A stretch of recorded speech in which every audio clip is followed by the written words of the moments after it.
एक कहावत कही जाती है कि जो होता है अच्छे के लिए होता है। सब मानते हैं।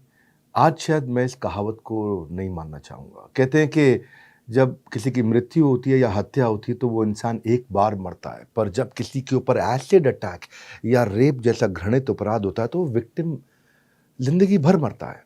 नमस्कार, विवेक बिंद्रा बोल रहा हूँ, फाउंडर एंड सीईओ बड़ा बिज़नेस.com। आज जिसको हमने बुलाया है, वो सिंबल है करेज की, होप, स्ट्रेंथ। मोहब्बत जब होती है ना, तो मोहब्बत में लोग गुलाब देते हैं, उसने इन्हें तेजाब दिया। कहते हैं कि धन की देवी को तो लक्ष्मी कहते हैं, पर ये साहस की देवी को भी लक्ष्मी ही कहते हैं। जिनको हमने बुलाया आज उनका नाम है लक्ष्मी अग्रवाल।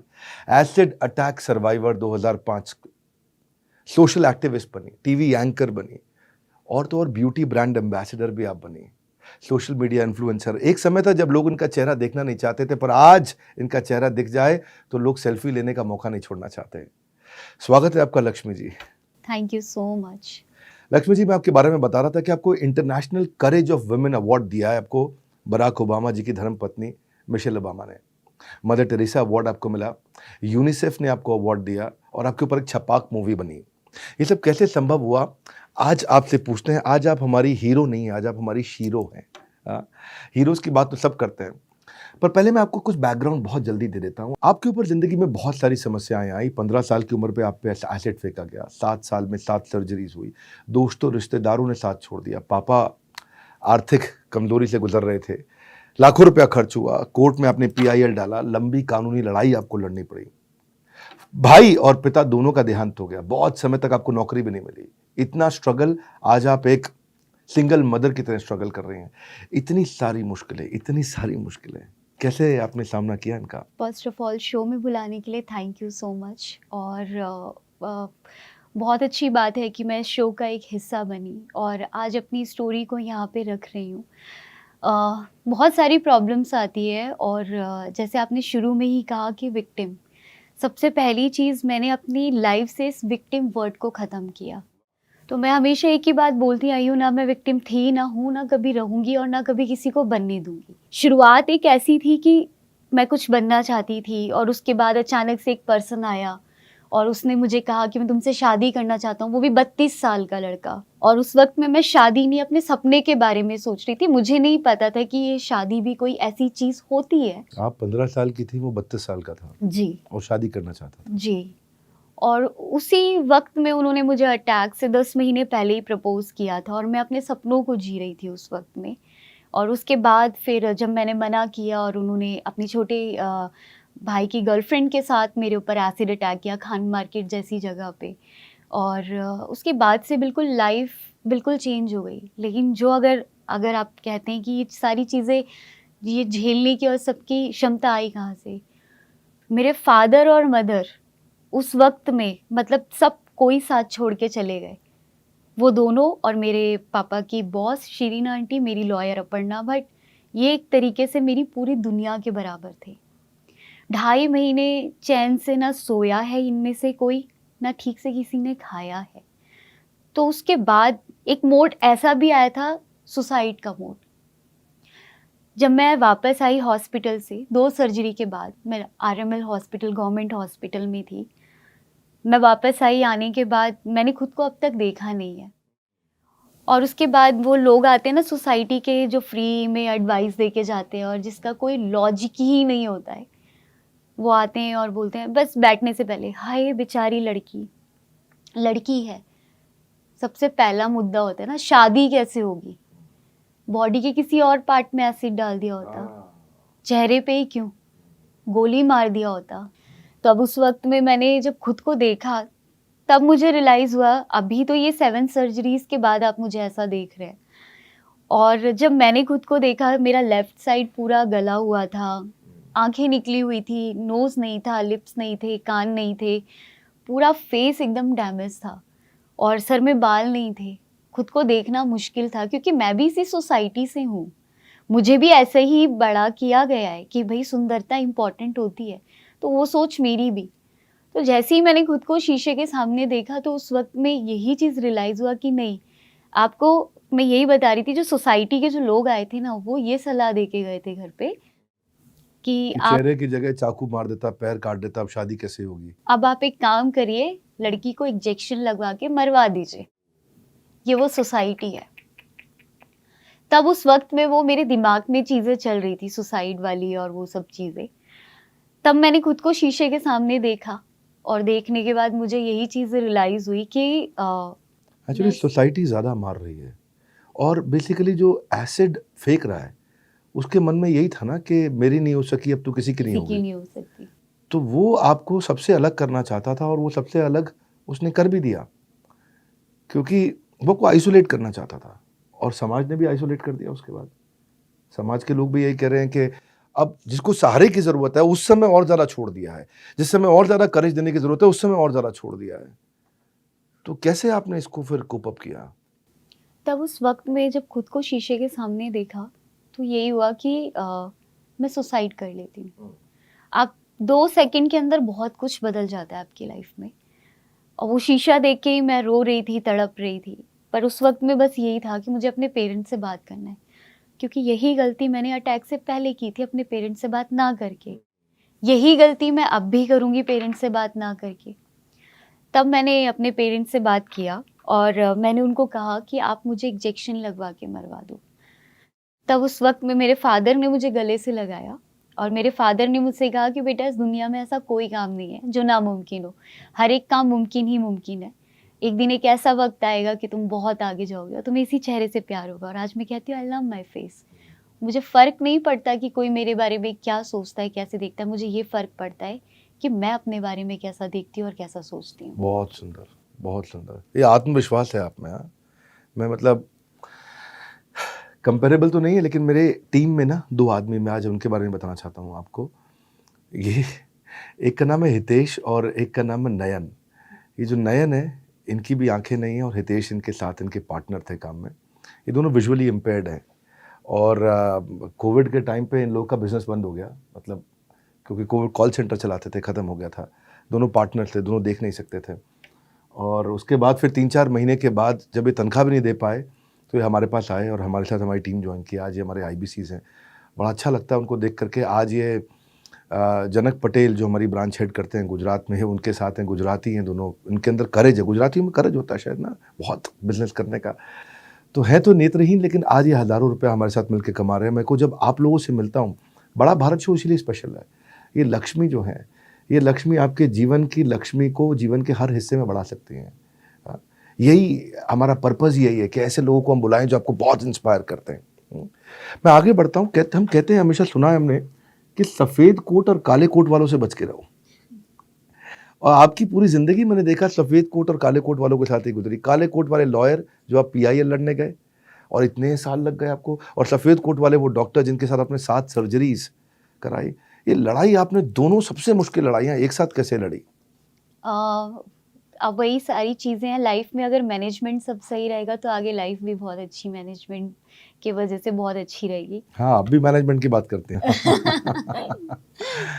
तो उस वक्त में यही हो रहा था। देखिए, एक नॉर्मल लाइफ में और अचानक से आपके जीवन में कोई हादसा हो जाए, उसके बाद की लाइफ बहुत अलग होती है।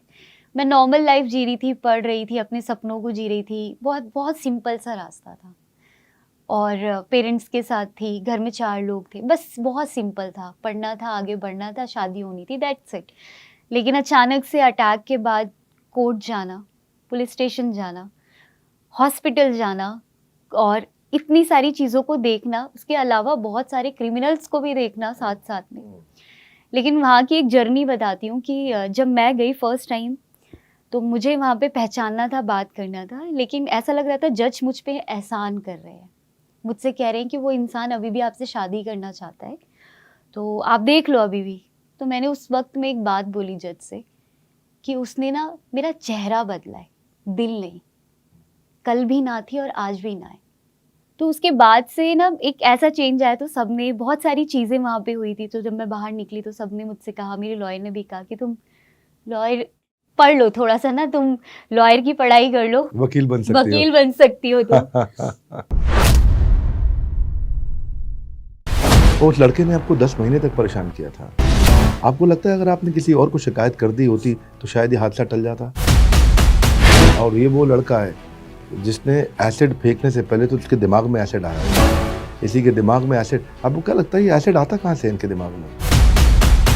आपको क्या लगता है कि ये जो कानून आया है अब, इससे फर्क कितना आया होगा? क्या लड़कों के मन में डर पैदा हुआ है? क्या इस अपराध से अपराधी या इस सजा से अपराधी कुछ कम हुए हैं?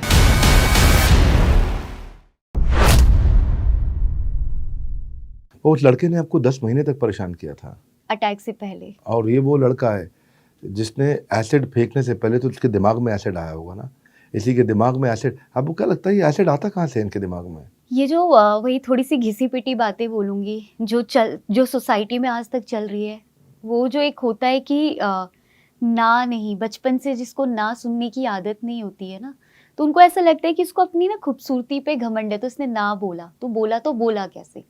क्योंकि शुरुआत से ही हमेशा घर में तुम लड़के हो, तुम लड़की हो, यही सारी चीज़ें रही हैं। तो अब वो जब बड़ा हो जाता है तो वो सोचता है कि भाई जो मेरा घर पे हाँ चल सकता है तो बाहर भी किसी के ऊपर चल सकता है।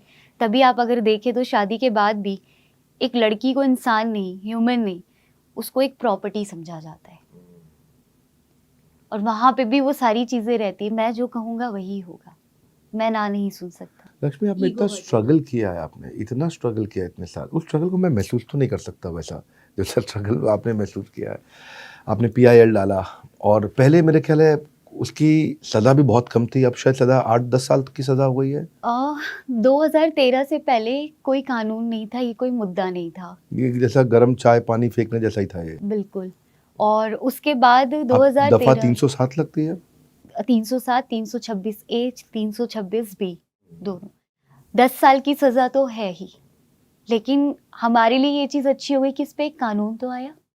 पहले कानून भी नहीं आपको था। क्या लगता है कि ये जो कानून आया है अब, इससे फर्क कितना आया होगा? कुछ कॉम्पेंसेशन मिल रहा है, कुछ आपके PIL से कुछ बदलाव आया है? तो ज़मीनी हकीकत क्या सच में बदली है? क्या लड़कों के मन में डर पैदा हुआ है? क्या इस अपराध से अपराधी या इस सज़ा से अपराधी कुछ कम हुए हैं? मैं तो ये कहूँगी कि शायद ही कम हुए हैं, क्योंकि जो हम देखते हैं, क्योंकि जो गवर्नमेंट दिखाती है उनके आंकड़े से हमारे आंकड़े ज़्यादा होते हैं। ओह! वो क्योंकि वो अपडेट नहीं होते हैं, वो कई केसेस ऐसे हैं जो जाके रजिस्टर ही नहीं हुए, तो उनका क्या? तो ऐसे बहुत सारे आंकड़े हैं कि अगर आप साल में देखें, पूरे साल में शायद ही वो दिखाएंगे आपको पर अब 200। एसिड बिकना बंद हुआ कि नहीं? बिल्कुल नहीं हुआ, बिल्कुल भी नहीं हुआ। 2013 में सुप्रीम कोर्ट का ऑर्डर आने के ऑर्डर आया बावजूद? था। देखिए, अगर देखा जाए तो कानून तो हर दिन आता है ना, उस पे कितना इम्प्लीमेंट होता है। जो काम गवर्नमेंट को करना चाहिए वो हम सब लोग मिलके कर रहे हैं, और बहुत दुख होता है जो काम थोड़ी देर का है वो पूरी जिंदगी लग जाती है करने में, या एक दिन इंसान इस दुनिया से चला जाता है करते करते। लक्ष्य बना के रखा मैंने, आप देखा आपके जीवन में आपने बड़ा एक महान लक्ष्य के साथ आप चले हैं, और आज भी मैं देखता हूँ कि आप सोशल मीडिया पे अपनी रील्स बनाती हैं, वीडियोस बनाती हैं, आप रेस्टोरेंट आउटिंग्स पे गानों के ऊपर वीडियोस भी डालती हैं। आपकी बेटी भी है, आप उसके साथ भी वीडियोस बनाती हैं। आपको यूट्यूब से सिल्वर बटन मिला ही? हाँ भी। That's very good, that's very good. कुछ बटन हमें भी मिले हैं यूट्यूब से। कॉन्ग्रेचुलेशन। धन्यवाद, थैंक यू। इंस्टाग्राम पे आपके बहुत फॉलोअर्स हैं, और मतलब किस तरह के कमेंट्स आते हैं, लोग क्या बोलते हैं आपको, और मतलब इससे आपको थोड़ा सा क्या लाइफ को नॉर्मल बनाने में मदद भी मिली आपको? देखिए, एक प्यार जो मेरी एक तरीके से जो सोशल मीडिया में जो फैमिली है उनसे बहुत प्यार मिलता वाह है, वाह। और उनके वजह से कहीं ना कहीं आज के समय में अगर मैं कहूँ तो मेरी हिम्मत ही आप सब लोग हैं। बहुत सुंदर।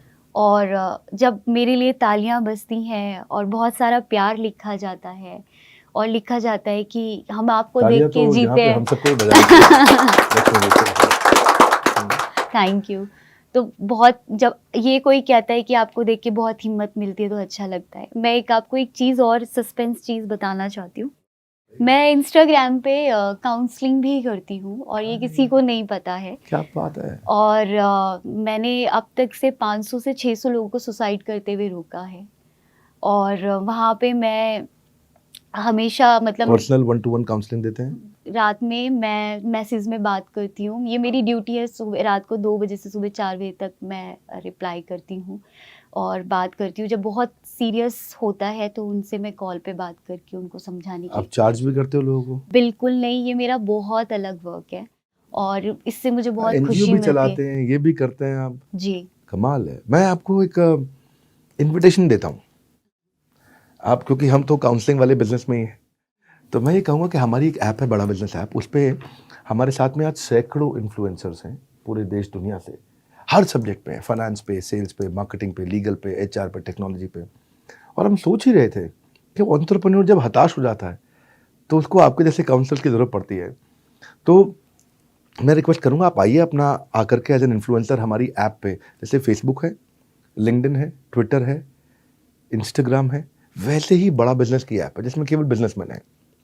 देखने में वैसे लगता है, सब कुछ वैसा ही है। तो मैं इनवाइट करूँगा, आप आना चाहेंगे वहाँ पे? बिल्कुल ज़रूर आऊँ। आप अपना प्रोफाइल बनाइए, आप लक्ष्मी अग्रवाल को सर्च करिए जा करके हमारी बड़ा बिजनेस कम्युनिटी ऐप पे, जहाँ पे अपने वीडियोस डालेंगी। तो जो वीडियोस आप इंस्टाग्राम पे डालते हैं या अपना अलग वीडियो डाल सकते हैं लोगों को इंस्पायर करने के लिए। और मैं एकदम 100% कॉन्फिडेंट हूँ कि बहुत लोग आपके इस एसिड अटैक सर्वाइवर के मिशन में कंट्रीब्यूट भी करेंगे, क्योंकि बिजनेसमैन है, आपके एनजीओ में डोनेशन भी देना चाहेंगे, आपके साथ जुड़ना भी चाहेंगे, क्योंकि आप लोग को भी धन की आवश्यकता है भाई सस्टेनेबिलिटी के लिए एनजीओ में। Would you all agree with me? Yes, no? That's needed. तो इस शुभ काम को से अगर ये शुभ काम हो जाए कि लोग आपकी मदद करें, तो मैं भी खुश नसीब समझूंगा आज बड़ा भारत शो में आप आए और अपना प्रोफाइल बनाइए। बहरहाल, मैं आपका जो एनजीओ की मैंने अभी बात किया, लक्ष्मी फाउंडेशन नाम है उसका? The Lakshmi the foundation. Lakshmi foundation. आप और भी कई संस्थाओं से जुड़े रहे हैं और आपने कई सर्वाइवर्स की मदद करी है। मैंने सुना रिहैबिलिटेशन, लीगल, सब तरह से आप मदद करते हाँ हैं। जी, हमारा पूरा फोकस रहता है कि हम रिहैबिलिटेट कर सके, ताकि कितनी महिलाओं को बचाया अभी तक आपने? अभी 3 से 400 के ऊपर हम लोग गए हैं। और जब मैं 2013 में बाहर आई थी, तब से मैं अब तक की बात करूँगी। और ऐसे कई सारे हैं, और कुछ सर्वाइवर्स को हमने उनकी पूरी फैमिली के साथ अडॉप्ट भी किया हुआ है, जिनके बच्चों का एजुकेशन और सारी चीज़ें हम लोग देख रहे हैं। बाकी अभी एक सूरत में भी मेल एक लड़का था जिसके ऊपर एसिड अटैक हुआ था। उनका ट्रीटमेंट जो बहुत ही हीनियस तरीके से हुआ था। तो जब भी मैं कोई ऐसा एसिड अटैक देखती हूँ तो ऐसा लगता है उस जगह वो नहीं, मैं ही हूँ, क्योंकि वो सब मैंने सहा हुआ है। तो वो सारी चीज़ें हैं। उसके अलावा भी हमारी फाउंडेशन बहुत सारा वर्क करती है, बहुत सारे ऑब्जेक्टिव्स पे वर्क कर रही है। हिम्मत वाली हैं आप बहुत। हाँ, मतलब बहुत सीखने को मिला मुझे आज आपसे। आपके लिए भी मैं दावे से कह सकता हूँ, ऐसी इंस्पिरेशन कहीं नहीं मिलेगी। इसी को हम बड़ा भारत शो बोलते हैं। लक्ष्मी अग्रवाल का वीडियो, अरे आज मिलके इतना अच्छा लगा मुझे पर्सनली। आपका छपाक मूवी मैंने देखा, तो पर्सनली मिलके आपकी मीठी आवाज़ सुन के, आपका मीठा मन देख के, खूब कहते हैं कि खूबसूरती अगर छीन भी ली, सपनों को तू कैसे दफनाएगा, तेजाब फेंका है चेहरे पर इनके हौसलों को तू कैसे जलाएगा। ये है लक्ष्मी अग्रवाल। Thank you Lakshmi. मैं ये कहना चाहूँगा, आप बहुत खूबसूरत हैं, क्योंकि आपका चेहरा, आपका मन, आपकी सोच सब बहुत खूबसूरत है। आपकी स्टोरी एक लेसन है आज, एक हर माता के लिए, हर पिता के लिए, हर भाई बहन के लिए, हर विक्टिम के लिए, हर बच्चे, नेबर, सोसाइटी और ख़ास तौर से उन लड़कों के लिए जिनके मन में ऐसा तेज़ाब है, जिसको आज मुझे लगता है अगर हम ऐसे एसिड अटैक्स को रोक पाए, शो के द्वारा कुछ भी असर ला पाए, मैं बहुत सौभाग्यशाली मानूंगा। इसलिए हम शो को बड़ा भारत कहते हैं, जहाँ अद्भुत बेमिसाल कहानियाँ जिन्होंने छोड़ी हैं, अमिट निशानियाँ। तो लक्ष्मी जी, बहुत अच्छा लगा। आप सबको बोलूँगा कि नीचे रेकमेंड करिए शो में आप और किसको देखना चाहेंगे। और एक गुड न्यूज़ लक्ष्मी जी, आपसे भी आप ध्यान से सुनिएगा। एक अपॉर्चुनिटी आ रही है 2.5 साल के बाद, कोविड के बाद। हम त्यागराज स्टेडियम में सब मिलने वाले हैं 3, 4, 5 जून को। वहाँ 8,000 लोग होंगे त्यागराज स्टेडियम में। हमारा इवेंट है एवरीथिंग अबाउट एंटरप्रेन्योरशिप। वहाँ एंटरप्रेन्योरशिप पे सिखाएंगे। वहाँ हमारे साथ कई स्पीकर्स आएंगे, तो मैं आपको भी इनवाइट करूँगा। आप अगर स्टेज पे आके 5 मिनट सबसे बात करें, 10 मिनट बात करें, वहाँ पे 8,000 बिजनेसमैन होंगे। तो आप आना चाहेंगे? श्योर, मैं ज़रूर आऊँगी। ज़रूर आएंगे। तो आप भी लक्ष्मी से मिलने के लिए आइएगा वहाँ पे। सबसे powerful, impactful, high motivation business का प्रोग्राम होता है। और ये डेट नोट कर लीजिए, 3, 4, 5 जून। आप इसके बारे में पता लगा लीजिए, आप भी इस इवेंट को आकर अटेंड कर सकते हैं। मेरे साथ बिलियनियर एंटरप्रेन्योर्स होंगे।